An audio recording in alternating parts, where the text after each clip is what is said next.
Enne kui jõulutoidud poest koju toon, tuleb külmik selleks korda seada. Võtangi seega ette esmalt külmiku tühjendamise. Võtan välja kõik riiulid ja sahtlid ning puhastan veega niisutatud mikrokihudlapiga külmiku sisemuse. Seejärel pesen kraanikausis harja ja nõudepesuvahendiga puhtaks kõik riiulid ja sahtlid. Kindlasti ära unusta puhasta ka ukse tihendeid, ka sinna koguneb mustust ja puru.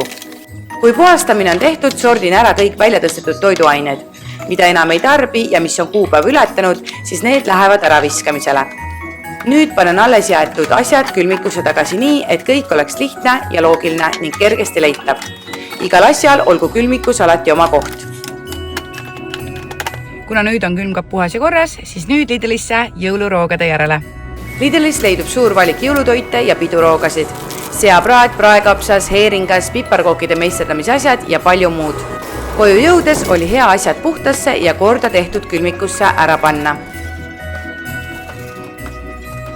Võta kätte ja tee ka sina enne pühi üks korralik külmkapi puhastus ära.